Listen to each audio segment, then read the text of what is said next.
Abrams, testifying before Congress, said this: "This seems to me to be the correct approach, to reassess our military assistance and our entire strategy. After all, if our strategy has been aimed at strengthening Lebanon's independence, we have failed. If our goal has been to limit the power of Hezbollah and its integration into Iran's regional system of military aggression, we have failed. If our goal has been to strengthen Sunni, Druze, and Christian minorities in Lebanon, we have failed. If we have tried to make the LAF a counterbalance to Hezbollah, once again, we have failed." Unquote.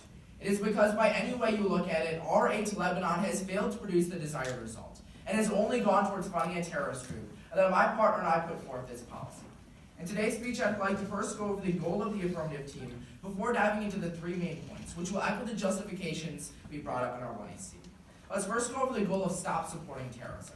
The negative team brought up the counter goal of U.S. strategic interests. My basic response is that it is always within U.S. interests to stop funding terrorism. It is never justified to fund your enemy, to fund the people that are trying to kill you. But ending the support for terrorism provides two key advantages. First of all, funding terrorism undermines U.S. policy in the region.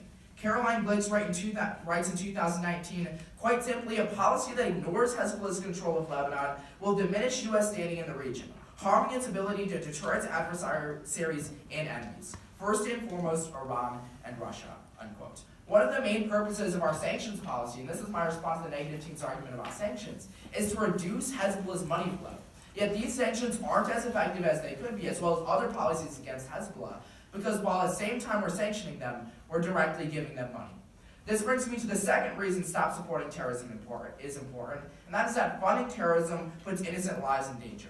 Caroline Blake goes on to say, on the other hand, if the U.S. does not stop supporting the LAF, it will harm its own interests. It will directly support the most dangerous international terrorist organization in the world.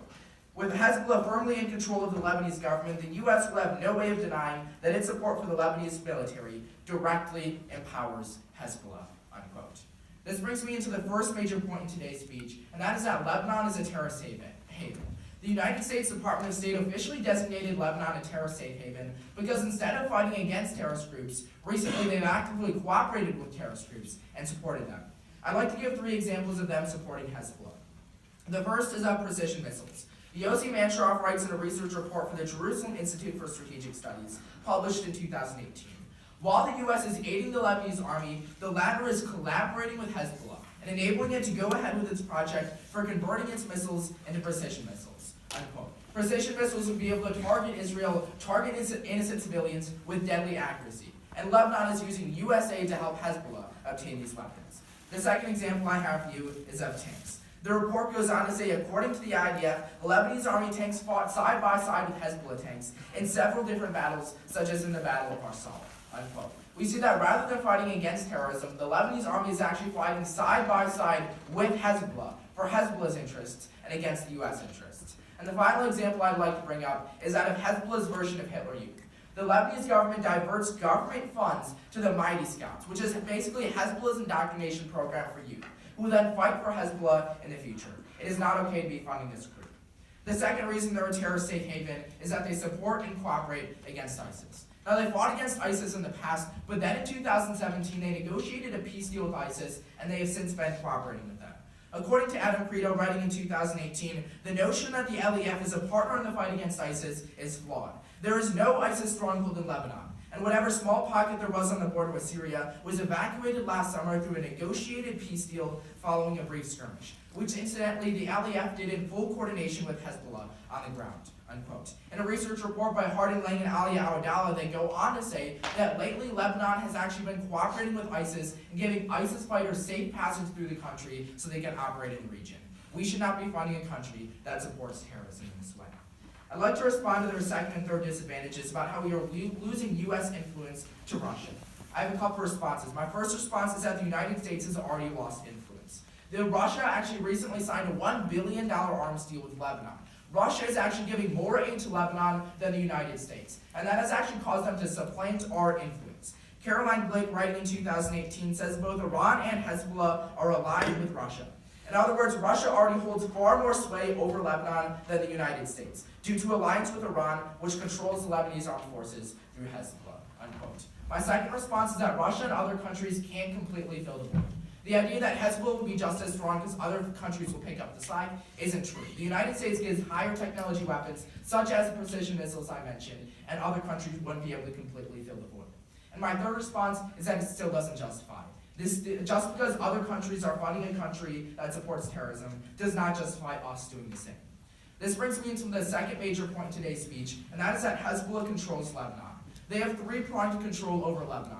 First, they have a majority in the parliament. The negative team said that they don't have a supermajority, so they can't pass constitutional amendments, and I agree. But they can't pass basic laws that help their party and help their terrorist activities. The second way they have control is defensive control. They have a veto power. They can veto any government decision that they don't like.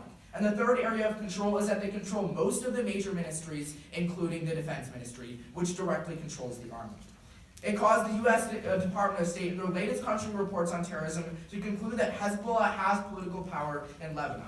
It caused Joseph Bodel, who's the U.S. general in charge of military aid to Lebanon, to conclude in 2019, Hezbollah holds political clout, which gives it a veto on all Lebanese policy decisions. It caused Hugh Fitzgerald to write in 2018, Israel's defense minister Avigdor Lieberman said that Hezbollah had effectively taken control over the state. He said that Hezbollah was now in complete control, not just of the Lebanese government, but also its army. It caused Aaron Kliegman to conclude in 2019 about as clear as day, when he said, quote, providing money to the LAF is providing money to Hezbollah, unquote. The negative team also brought up the disadvantage about how Hezbollah gains power if we end aid. My response is this simply isn't true. U.S. aid has empowered Hezbollah. According to Adam Credo, quote, congressional insiders are not buying this explanation, saying that ongoing U.S. aid to Lebanon has done nothing but empower Hezbollah's grip on the country and surrounding areas. In fact, U.S. aid has allowed Hezbollah to grow 10 times stronger. Hugh Fitzgerald writes in 2018, Hezbollah is now 10 times as strong now as it was in 2006, and its military infrastructure permeates Lebanon. It is much more powerful than the Lebanese army. The Lebanese army has received $1.7 billion in total aid from the American government, but has been unable either to disarm Hezbollah by so much as one rifle, or to get it to pull back from southern Lebanon, where it threatens Israel and hence peace in the region, unquote. The third and final justification we had is that Lebanon is committed to the destruction of Israel. They have fought numerous wars against Israel in the past. In 2010, they shot and killed an Israeli Defense Forces commander, and they have pledged to join the next war against Israel. That is why Israel has called on the United States time and time again to end our aid to Lebanon, because Israel realizes that our aid to Lebanon is a threat to their security. If the United States wants to protect its U.S. strategic interests, if we want to effectively counter terrorism, that comes by ending aid to Lebanon.